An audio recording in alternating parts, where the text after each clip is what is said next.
Alert जारी किया गया है। मुंबई और उससे सटे इलाकों के आसपास ये अलर्ट जारी किया गया है। मुंबई से सटे सभी समुद्री तटों पर अलर्ट जारी कर दिया गया है। कोस्ट गार्ड समुद्र में अलर्ट पर है। इधर Mumbai police, Maharashtra police alert पर है। ये इंटेलिजेंस इनपुट मिलने के बाद ये अलर्ट जारी किया गया है। मुंबई के सभी समुद्री तटों पर अलर्ट जारी किया गया है।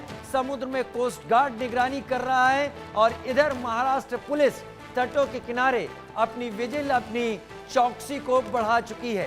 पहलगाम हमले के बाद मुंबई के सभी तटों पर अलर्ट किया गया है। अरब सागर से लगा हुआ भारत की आर्थिक नगरी है मुंबई और वहां पर एक बड़ा समुद्री तट मुंबई के आसपास है, जिसमें से 26/11 का हमला जो हुआ था वो भी इसी तट के जरिए आतंकवादियों के मुंबई में प्रवेश के बाद हुआ था। और पहलगाम हमले के बाद मुंबई के सभी तटों पर अलर्ट जारी कर दिया गया है। शाहिद अंसारी मेरे साथ ज्यादा जानकारी के साथ इस वक्त जुड़ गए हैं। शायद विस्तार से बताइए इस जानकारी के बारे में। राजू, देखिए, जब पहलगाम में ये अटैक हुआ, उस अटैक के बाद सबसे पहले आपको मैं बताऊं कि मुंबई में हुआ, क्योंकि इससे पहले मुंबई में 26/11 जैसे हालात हो चुके थे। पहलगाम में अटैक के बाद जो है मुंबई पुलिस ने जो है इस पूरे मामले को लेकर जो है गंभीरता दिखाते हुए उसी शाम में जो है अलर्ट जारी किया। अलर्ट जारी करने से पहले उन्होंने कहा है कि शहर के अलग अलग हिस्सों में जो है नाकाबंदी और ये सारी चीज़ें लगाई जाएं। फिर उसके बाद इस चीज़ को और आगे बढ़ाया गया, चूँकि मुंबई समुद्र के किनारे आबाद है और ये शहर हमेशा से जो है आतंकियों की निगाहों पर रहा है। 26/11 इसकी सबसे बड़ी मिसाल रही है।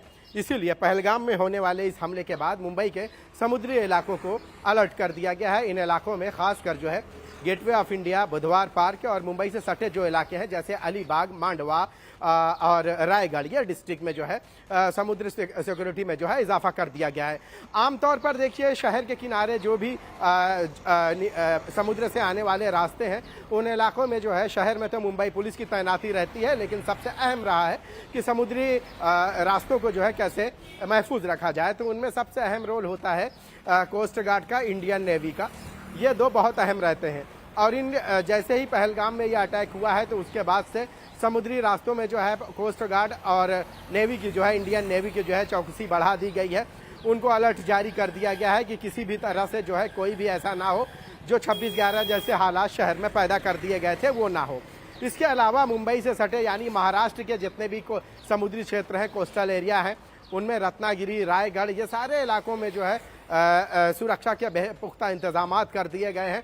खासकर मछुआरों को, जो इनकी तीसरी आंख कही जाती है समुद्र में, मछुआरों को जो है इस बारे में जो है ये कह दिया गया है कि आप भी जो है अलर्ट जारी रखें, अलर्ट पर नज़र रखें। और ख़ासकर कोई दूसरे लोग जो है अगर आपको दिखाई देते हैं तो उसके वो जो है जो समुद्र में तैनात रहते हैं जैसे कोस्ट गार्ड या इंडियन नेवी और मुंबई पुलिस, इन सब को जो है वो अलर्ट करें, उनको बताएं, किसी भी तरह से कोई भी अनहोनी ना होने पाए, इसके लिए वो नज़र बनाए रखें।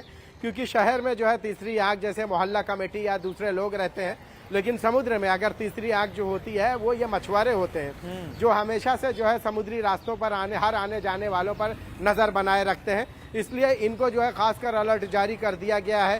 कोस्ट गार्ड और इंडियन नेवी को जो है इस बारे में जो है अलर्ट जारी किया गया है। ये कहा गया है कि वो हर हालात पर नज़र बनाए रखें। हालांकि वो टीमें उनकी हमेशा से समुद्र में गश्त करती रहती हैं, लेकिन पहलगाम में होने वाले इस अटैक के बाद जो है इन लोगों को जो है 24 घंटे अलर्ट जारी कर दिया गया और कहा है कि आप नज़र बनाए रखें, आपकी पैनी नज़र होनी चाहिए, क्योंकि कोई भी इस मौके का जो है गलत फ़ायदा ना उठाकर शहर में जो है किसी भी तरह की आतंकी गतिविधियों को अंजाम ना दे।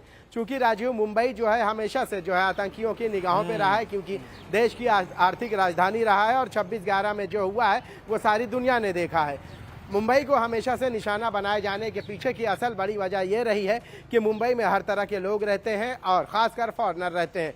26/11 में भी जो है इस इलाके को जो है मुंबई को निशाना बनाने के पीछे का मकसद यही रहा है कि अगर आतंकवादी इस जगह को निशाना बनाते हैं तो इसका असर सिर्फ मुंबई या पूरे देश में नहीं बल्कि पूरे दुनिया में देखने को मिलेगा। और कहीं ना कहीं भारत की छवि को जो है दागदार करने के लिए आतंकियों को या पाकिस्तान के पास ये एक वाहिद ऐसा मौका होगा जो मुंबई को वो निशाना बना सकते हैं। यही वजह रही है कि चूंकि समुद्री रास्ता जो है काफ़ी कम फासलों पर है पाकिस्तान से या गुजरात से, तो इसीलिए आतंकवादियों ने इसी रास्ते को चुनकर मुंबई में 26/11 जैसी वारदातों को अंजाम दिया है। अब पहलगाम में जो हुआ है वो सारे जग ने देखा है कि यहाँ पे किस तरह से जो है मजहब की बुनियाद पर जो है लोगों को निशाना बनाया गया। आज मैं डोंबिवली इलाके में हूँ और डोंबिवली इलाके में जो विक्टिम फैमिली है, पीड़ित फैमिलियों ने जो बताया है वो बेहद चौंका देने वाली बात है। जो आतंकवादियों ने निशाना बनाया उसके बाद डोंबिवली इलाके में आज डोंबिवली बंद का ऐलान किया गया और उसके बाद जो फैमिली ने बताया बहुत ही चौंका देने वाली बातें रही है, क्योंकि जिन लोगों ने ये कहर ढाया है उन लोगों ने बाकायदा नाम पूछा है, हिंदू और मुस्लिम अलग हो जाएं ये कहा है। उसके बाद जो है उनकी शिनाख्तों को लेकर उनसे सवालात किए गए हैं। जो आतंकवादी रहे उन्होंने गोप्रो कैमरे लगाए थे, तो कहीं ना कहीं इसका संदेश जो है लाइव वो पाकिस्तान या जिन लोगों ने उन्हें भेजा था उन तक वो पहुंचाना चाहते थे। तो जो तैयारी उनकी थी, हमारा इंटेलिजेंस उन चीज़ों को देखकर ये भी कहा जा सकता है कि एक तरह से इंटेलिजेंस की एक चूक भी हुई है। लेकिन आतंकवादियों ने जो रास्ता अपनाया है उस रास्ते में उस पहलगाम का जो वारदात उन्होंने अंजाम दी है वो वारदात मुंबई में ना हो, इसलिए मुंबई पुलिस और खासकर समुद्री रास्तों में जो लोग तैनात किए गए हैं उन्हें पैनी निगाहें बनाकर रखने के लिए कहा गया है। जी राजीव, शायद आप बने रहिए, आपने बहुत डिटेल में सारी जानकारी दी है कि मुंबई में क्या किया गया है और जो पीड़ित फैमिली है उससे मिलकर आपने जो जाना वो सामने रखा।